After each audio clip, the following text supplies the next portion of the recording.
प्यारे बच्चों, सुप्रभात। पिछली कक्षा में हमने डिज़ी भारतम पाठ का अध्ययन कर लिया था। आज हम उसका अभ्यास करेंगे। सभी बच्चे अपनी पुस्तकें खोलें जिससे समझने में सुविधा होगी। पहला क्वेश्चन है इसका, अधोलिखितानां प्रश्नानां उत्तराणि एकपदेन लिखत। नीचे लिखे हुए प्रश्नों के उत्तर एक पद में लिखो। मतलब एक पद में, वन वर्ड में हमें आंसर देना है। कुत्र डिजिटल इंडिया इत्यस्य चर्चा भवति। कुत्र मतलब कहाँ, कहाँ डिजिटल इंडिया इस विषय में चर्चा होती है। हमने पाठ पढ़ा था, तो हमें एक पद में देना है। क्या उत्तर होगा? पूरे संसार में। तो हम क्या लिखेंगे? संपूर्ण विश्वे। दूसरा क्वेश्चन देखते हैं, केन सह मानवस्य आवश्यकता परिवर्तते। किसके साथ मनुष्य की आवश्यकता बदलती है? अब समय के साथ साथ अर्थात जैसे काल बदल जाता है तो उस तरीके की आवश्यकताएं बदल जाती हैं। तो आंसर क्या होगा इसका? काल परिवर्तनेन। काल परिवर्तनेन, जो क्वेश्चन में विभक्ति होती है वही आंसर में लग जाएगी। आपणे वस्तूनां क्रय समये केषाम् अनिवार्यता न भविष्यति। आपणे मतलब बाजार में, वस्तुओं को क्रय समय, खरीदने के समय किसकी अनिवार्यता नहीं होगी। अब हम क्या से देंगे?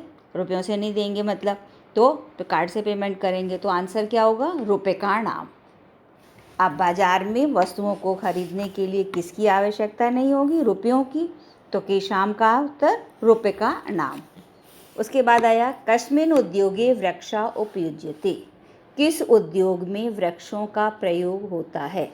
कागज बनाने के लिए पेड़ काटे जाते हैं। तो क्या उत्तर हुआ? कर्गदो उद्योगे। अगला क्वेश्चन देखते हैं, अद्य सर्वाणि कार्याणि केन साधितानि भवन्ति। आज सारे कार्य किससे किए जाते हैं? मोबाइल से।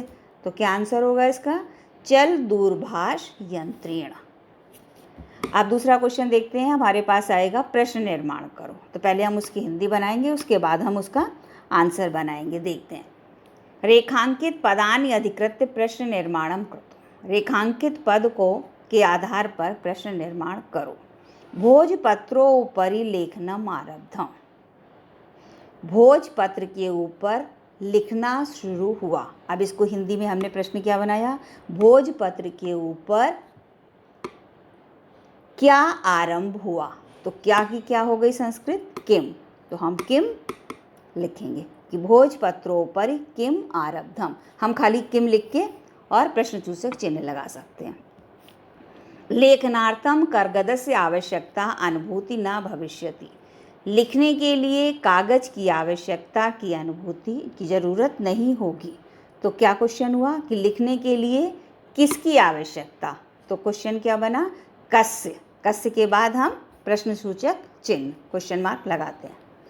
विश्राम गृहेषु कक्षम सुनिश्चितम भवेत्। विश्राम गृहों में कमरा सुरक्षित हो। तो क्या हुआ? कहाँ सुरक्षित हो? कमरा कहाँ सुरक्षित हो? कहाँ का क्या क्वेश्चन आया? कुत्र। सर्वाणि पत्राणि चल दूरभाष यंत्रे सुरक्षितानि भवन्ति। सभी पत्र मतलब टिकट, सभी टिकट चल दूरभाष यंत्र में सुरक्षित होते हैं। तो क्या उसका हम क्वेश्चन बनाएंगे? सभी पत्र कहाँ सुरक्षित होते हैं? तो कहाँ का यहाँ पर भी आएगा? कुत्र। या हम इसमें सप्तमी विभक्ति किस में सुरक्षित होते हैं? तो हम कस्मिन में लिख सकते हैं, कस्मिन या कुत्र। हम प्रश्नसूचक चिन्ह क्वेश्चन मार्क जरूर लगाएंगे, वरना हमारा आंसर पूरा नहीं माना जाएगा, नंबर कट जाएंगे उसमें। वयम उपचारार्थम चिकित्सालयम गच्छामः। हम इलाज के लिए, उपचार इलाज के लिए चिकित्सालय जाते हैं। तो अब इसका हम क्वेश्चन क्या बनाएंगे?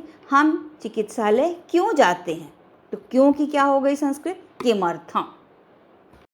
अगला क्वेश्चन देखते हैं, उदाहरणम अनुसृत्य विशेषण विशेष मेलनम करो।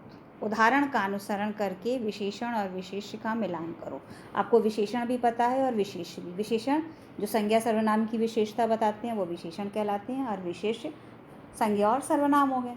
तो जैसे इसमें उदाहरण क्या दिया है? संपूर्ण भारत। भारत है, भारत में विशेषता बताई कि पूरा भारत, तो संपूर्ण है। जो विभक्ति विशेष में होगी वही विशेषण में होगी।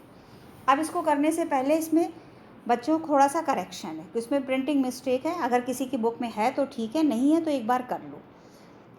विशेष में तीसरे पार्ट में जहाँ पर लिखा है काले, काले की जगह आएगा भावा, भा में आ की मात्रा, वा में आ की मात्रा और विसर्ग।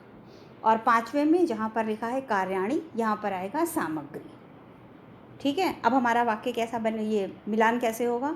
मौखिकम ज्ञानम मनोगतः भावः, मौखिक ज्ञान, मनोगत भाव, मन के अंदर आए हुए भाव, टंकिता सामग्री, टाइप की हुई सामग्री, महान उपकारा, महान उपकार, मुद्रा विहीना विनिमया। एक बार फिर से मिलाते हैं।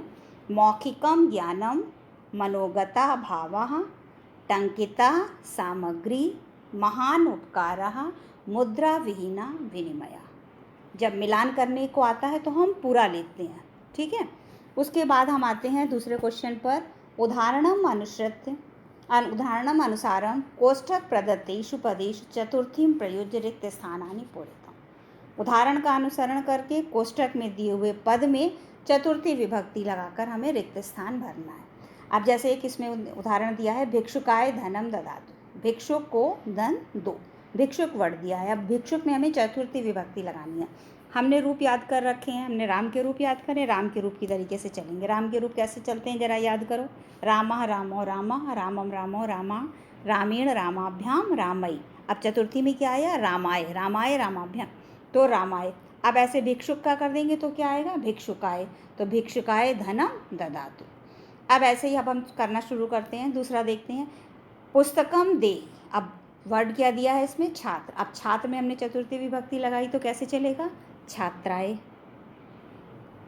अहम डैश वस्त्राणि ददामि। अब क्या वर्ड दिया है? निर्धन। तो छात्र को पहले आया छात्राय पुस्तकम दे, छात्र को पुस्तक दो। मैं निर्धन को वस्त्र देता हूँ। अब निर्धन है, अब निर्धन में हमने चतुर्थी लगाई तो निर्धनाय। अब एक निर्धन को भी हम दे सकते हैं, दो को भी दे सकते हैं और कई बहुत सारों को भी दे सकते हैं। तो अब केवल एक नहीं है कि हम खाली निर्धनाय लिखें, निर्धनाय, निर्धनाभ्याम, निर्धनेभ्या, कोई भी लिख सकते हैं। तो आप एक कोई लिख लो, निर्धनाई आसान रहेगा तो निर्धनाई लिख लो। फिर आया डैश पठनम रोचते। अब लता, हमने स्त्रीलिंग रूप भी याद करें, रमा के रूप याद करे थे, बालिका के करे थे, तो रमा के रूप देखते हैं। रमा रमे रमा, रमाम रमे रमा, रम्या रमाभ्याम रमाभि। तृतीया हो गया। अब चतुर्थी में क्या था? रमाये। तो अब लता में क्या होगा? लताये। तो लताए पठनम रोचते, लता को पढ़ना अच्छा लगता है। उसके बाद आया रमेशा डैश अलम। अलम मतलब पर्याप्त है, मतलब काफ़ी है। सुरेश, अब सुरेश में हम चतुर्थी लगाएंगे तो जैसे राम में लगाया रामाय, सुरेश में लगाया सुरेशाय, तो क्या वाक्य बना? रमेशा सुरेशाय अलम। अब आया डैश नमः, नमस्कार है तो अध्यापक को नमस्कार। अब अध्यापक में हमने क्या लगाया? अध्यापकाय नमः। अब हम फिर से इसको देखते हैं।